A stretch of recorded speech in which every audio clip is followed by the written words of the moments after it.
Year after year, vintage car enthusiasts come together and meet up at the Schloss Bensberg Classics in the Burgenland. One tradition starts off this event, the so-called Rallye Historique, and it's quite logical that this whole weekend is centered on the Grandhotel Schloss Bensberg near Bergisch Gladbach. After all, the event is named after it. Once again, there were about 100 vintage cars here this year.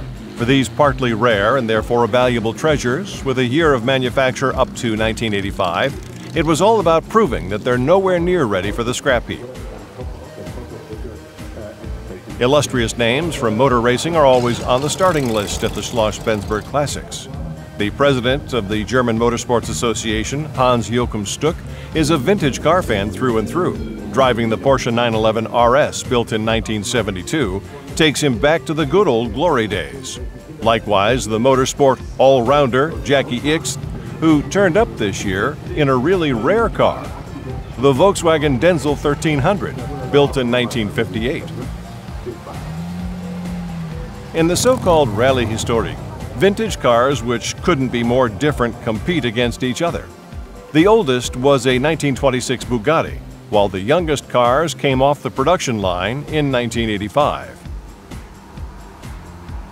Because this historical rally is all about covering stages within a predetermined time limit, these cars can also compete against each other. So it doesn't depend on engine power and top speed, but rather on getting to the control points within the time specified. If you don't keep to this rule and arrive at the control points too late, you're awarded penalty points. But simply racing at full speed from one control point to the next is not the way to win either, because you get even more penalty points for arriving early than for arriving late. Even though the maximum average speed for each stage of 30 kilometers an hour might sound like a Sunday family outing, it's anything but child's play. To keep the specified time demands perfect teamwork from the driver and co-pilot. And the co-pilots really have their hands full too. They can't just sit back and enjoy the beautiful scenery of the Burgenland. Should the old jalopy happen to give up the ghost, then driver and co-pilot really have to busy themselves with bringing it back to life as quickly as possible. In recent years, more and more classic car owners have made this still very young event a fixed date in their diaries. This is due, on the one hand, to the almost fairy tale-like atmosphere of the hub of the event, the Schloss Bensberg. But on the other hand, it's because of the perfect organization. The organizers managed to delight the participants with the stages they select year after year. This time, the morning stage of the rally took the drivers around 85 kilometers through the Rhine-Sieg district.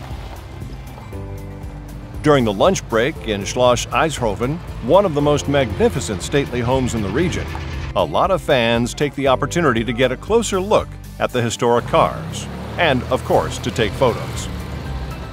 Not all the participants could spend their lunch break eating or chatting with fans. Some of them had to use the time to get their old car in shape for the next 100 kilometers, just like in a modern rally. This meant really getting down to the nuts and bolts before the next stage. Some fans could hardly drag themselves away from the cars, but the afternoon stage was already beckoning with its windy, idyllic side roads. Not all the participants were fiercely competitive drivers. The lure of the Burgenland was often stronger than the sense of competition. In its 7-year history, the Rallye Historique has become a highly celebrated occasion for the region. The fans were already waiting at the Grandhotel Schloss Bensberg for the rally participants, who drove up appropriately via a ramp. Hans-Joachim Stuck in his yellow Porsche 911 RS wasn't the overall winner, despite its impressive top speed of 245 kilometers an hour. But he's still going to come back again next year. The Rallye Historique has in the meantime tempted many drivers to come back every year. So it's no surprise that they can hardly wait for the date of next year's Schloss Bensberg Classics to be announced.